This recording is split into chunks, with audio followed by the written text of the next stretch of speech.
Group dynamics and other similar terms aren't always things that get talked about enough beyond actual group therapy. In even one-to-one counselling, there's often some level of wider group dynamics going on when you think about the structure around therapy. There's the therapist, the client obviously, but if the client's a kid, then where do the parents who probably bring the child to the therapy fit into that? What about the teachers, or is there a social worker or whatever else? All different parts of a system around this child with people that will probably have differences of opinion or judgments about other people in that system, and sometimes that sort of thing needs a bit of attention, otherwise strange behaviours can sometimes play out. Welcome to episode 2 of me talking about Daniel Hughes' book, Building the Bonds of Attachment. As expected, it's not really a series that appeals to many beyond those of you who are already subscribed and familiar with my content, but those of you who did watch episode 1 were very supportive. 646 likes at the time of recording out of 3,491 views is a ridiculous amount, so thank you for that. I will obviously continue this series to its conclusion as well, regardless of views and likes, because it's going to be too heartfelt to give up on halfway through. Also, unlike my Good Will Hunting or my Breakfast Club or other series, these are a lot quicker to make, not only because Daniel Hughes himself provides a lot of the analysis already that I'm largely just telling the story of, also that I don't have to edit lots of clips together, and also because, like with the Breakfast Club, I have to watch the entire film back before I make each of those videos, and as much as I adore that film, I couldn't watch it over and over again without much time between each viewing, because I'd lose interest and I wouldn't pay as much attention than I would if I left it a couple of months to come back to when I felt more eager. Anyway, I've made a playlist for this series as well, should you want to go back and find the other ones, and to recap, in episode 1 I talked a bit about Katie's past, introduced you to her, and briefly told the story of her time with the foster parents Ruth and Ray Daly and their 3-year-old son Dustin that Katie was pretty abusive to, going so far as to kick him in the head while he was on the ground, which was where Ruth reached her breaking point with Katie. And as some of you pointed out in the comments, living with Katie would have been traumatising for Dustin, particularly at 3 years old. He's very vulnerable, so when Ruth had reached this point where she couldn't bear it anymore and Katie was moved away, it was to the home of Karen and Ken Miller instead, because Karen and Ken don't have any children, meaning there's no repeat risk to somebody else like Dustin. Makes sense. They're a fairly young couple who have only had 9 months experience of fostering children so far, but, you know, largely the feeling is maybe things will go better this time. When Stephen told Katie that she'd be moving to Karen and Ken's house, she immediately asked if she could bring the toys and clothes Ruth had given her. In the most supportive way possible, Ruth explained to Katie the reasons for the move. Katie seemed indifferent to her support. She showed no emotion until later when she seemed to be excited about moving and spoke about it as if it were an adventure. During the drive to her new home, Stephen asked her, "I'm sure you're sad about having to move." "No, I'm not," Katie replied. "This is a better home because you said there are no other kids. But you'll miss Ruth and Ray. You lived with them a long time." "I don't miss them. Ruth was mean to me. This is going to be more fun." I don't think we can be surprised by Katie's lack of emotion. Being moved home is obviously a very emotional thing. Not only do you have to say goodbye to people you've been living with for a long time, but it will also come with a slight feeling of maybe I'm being moved away because I'm too bad. So bad they can't even cope with me. Which I guess is technically true here as well. It's that whole point about experience of shame again though. Shame far too overwhelming. It's harder to feel bad about being sent away than it is to decide that Ruth was mean, I'm glad she's gone, things will be better now anyway. But also Katie is not a child who forms attachments at this point. Nobody misses what's always kept at a distance. But the thing I'm drawing attention to is this view of Ruth was mean, this new home will be much better, because it's a feeling that kind of skews things a bit in this chapter, not just for Katie, but this wider system around her as well. When Katie gets to meeting Karen and Ken, we get Katie gave them each a hug and called them Mum and Dad. She began asking questions about their home and was pleased over her tour, which was followed by a snack of cookies and milk. She immediately ignored Stephen and spoke to her new parents. When Stephen went to leave, she took no notice of him. Neither did Karen or Ken, who were enthralled by this charming child. Later that week, Stephen called Karen to check on Katie. "She's such a good kid. We really enjoy having her," said Karen. "Once in a while she gets angry when we tell her to come for dinner or to get ready for bed, but it's nothing major. Maybe I shouldn't say this, but I really think Ruth just wasn't the right match for her. Katie tells me how much she was yelled at and how often she got punished. She needed more understanding and patience than Ruth was able to give. I imagine if you saw the last video, you'll be feeling a little bit suspicious here. Katie is a child that you'd naturally feel a great level of stress and worry for, and sometimes we can jump at idealistic answers to save us that worry. Maybe there's not bigger issues that need focus, maybe things just went wrong because Ruth wasn't right. Maybe she was just bad and Karen and Ken are great. They're young and keen and they don't have a child, maybe things will be fine now." I mean, we've seen Katie expressing that sort of idea already, that kind of hope. We've seen Stephen expressing it, and now Karen and Ken too, and it's kind of an idealization that would naturally make them feel good about themselves. They've only had 9 months experience of fostering, they probably don't feel as secure and confident as other foster parents do yet, so they might be more susceptible to lean into this sort of idealization. So as I've said, it's useful to keep an eye open on what sort of feelings might be playing out around the system so that they don't take too much of a hold. I mean, my own examples would be working as a school counsellor. It's common, like, teachers or parents can kind of idealise in the same way and expect you to wave this magic wand that instantly solves everything, which, sure, that kind of idealisation would make me feel good, but what happens when I don't instantly solve everything, or when there's naturally some bad experience that happens, or whatever? You know, will I then be resented and it be assumed, well, clearly he's a bad counsellor if he hasn't got this magic wand? Or if I am being idealised, is someone else in the system being demonised? Because that wouldn't be good either. Or is it the reverse? Am I seen as a meddlesome counsellor? These things can be very small feelings, but sometimes they can start to take hold and have a bit of an effect. Over the next few weeks, Karen continued to tell Stephen how well things were going. He called Jan, the therapist, who indicated that in therapy Katie was somewhat more resistant. In fact, she seemed to be complaining about therapy, and Karen had asked Jan if therapy might no longer be necessary. Jan suggested that they continue for another few months and then reevaluate it.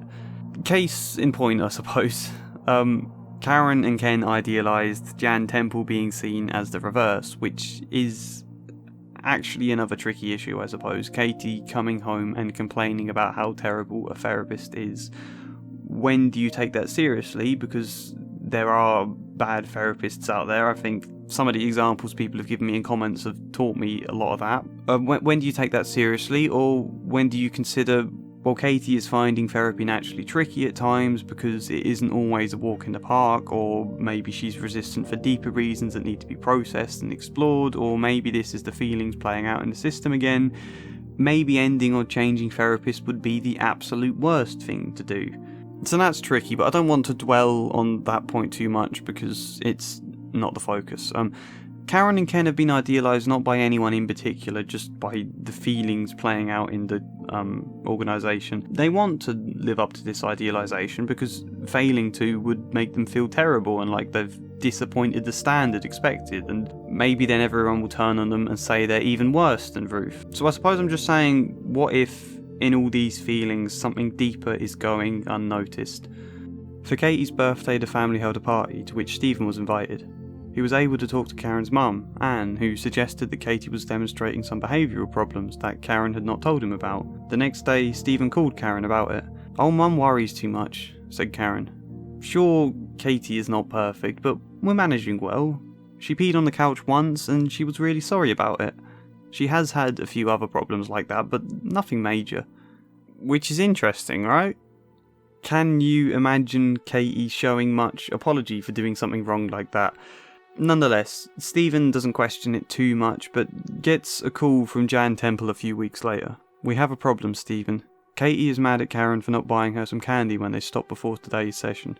She seems to have decided to get Karen into trouble for not buying her some." "Is she making up lies because she didn't get what she wanted?" asked Stephen. "I don't think they're lies," said Jan. She said that Katie had tied her to a chair because she wouldn't sit for a time out. There are marks on her wrists that look like rope marks. She also said that Karen slapped her and scratched her face. There is a scratch mark. She gave some other examples that have a ring of truth to them. Then she asked me if I would yell at Karen and tell her to get Katie some candy. What other examples? Asked Stephen. She said that Karen has called her a little bitch. She said that she was locked in a closet, and also that Karen forced food into her mouth. But the scary thing for me is that Katie was really upset that I was going to call you. She doesn't want to move. She said that Karen is a great mother because she always buys her things and lets her do what she wants. She doesn't want to move. She just wants the candy bar. So, obviously this is very bad. It's not something to condone. I don't think I need to stress that. It's just to say the focus of this series is on the understanding. There's the obvious point that this behaviour mirrors the behaviour of Katie's biological parents, Sally and Mike, and I've talked a lot in my Good Will Hunting series about how we can get pressured into taking up similar roles that people expect. But the thing here is that there's been all this idealisation and pressure for Karen and Ken to live up to, trying so hard to be better than Ruth, all this hope. And at first it seemed easy. Katie was so charming to begin with, and if they'd just be nice and not as strict as Ruth was, things seemed basically okay. So you fall further into that.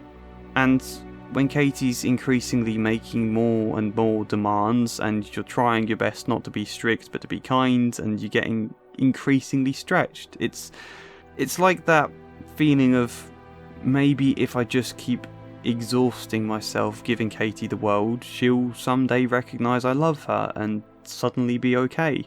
Which in a lot of ways does make sense as a logic. I mean, last time I said how do you teach someone love? By showing them it. But love isn't the same as kind of submission, I suppose, and submitting yourself to giving them absolutely everything, which isn't what Katie really needs anyway, even if she wants it and wants that control. You can understand how you might fall into that though, and you're then getting more and more exhausted giving her everything and kind of overlooking or pandering to all her bad behaviours you might show, and you're trying to keep it all secret from Stephen and Jan and pretend everything's fine because you want to live up to that expectation, but it's all getting harder and harder. Suddenly you find yourself frustrated with Katie instead. Why can't she understand? I've given her everything, I literally couldn't do any more for her. Why won't she see that I love her? And if the pressure's too extreme, that frustration and anger at Katie could suddenly run away with itself. Jan and Stephen set up a meeting with Karen to talk things through. When the examples were put to her, Karen broke down in tears. Why isn't she ever satisfied? Karen finally asked. We've given her so much. Nothing is too good for her, but she still wants more. And when I finally say no, she screams at me and says I'm mean to her. Did you slap and scratch her? Asked Stephen. Yes, and I've spanked her too. It's just that sometimes I can't take it. She's always mad at me. She'll only do what I ask if I give her something. Sometimes I get so mad and I just want to hurt her like she's hurting me. You could have asked us for help, Stephen said quietly. You would have thought it was my fault. I thought it would get better. I thought that someday she'd realise how much I love her. I just wanted her to be happy with us.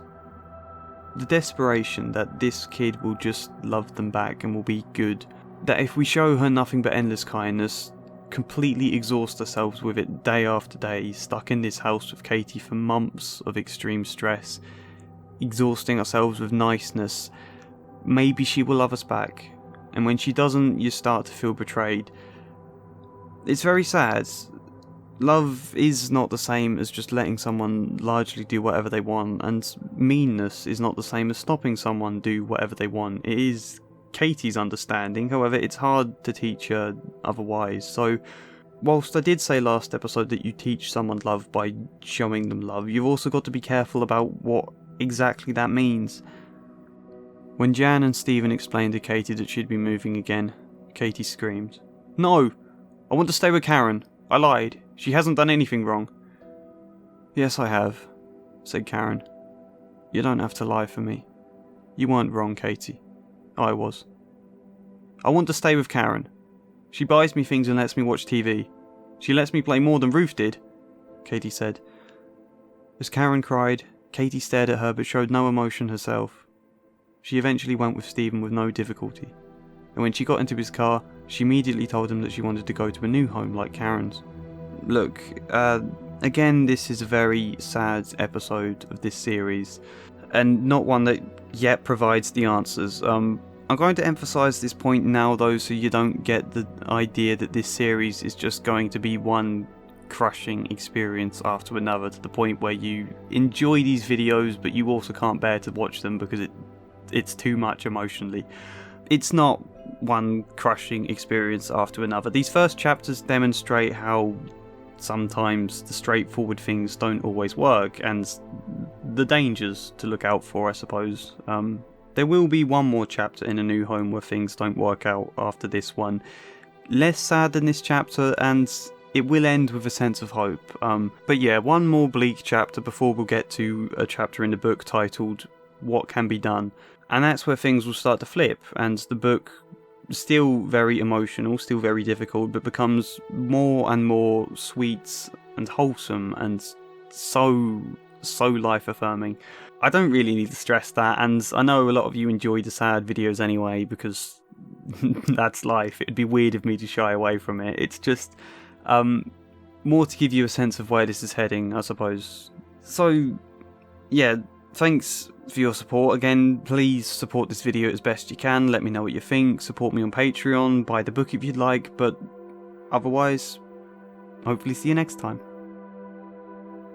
And a special thank you goes to Devin, David Kling, Darren Burdock-Latter, Kestrel, Arwen, Samara Salsi, Sharikov2814 and Joshua C. Follier. Thank you.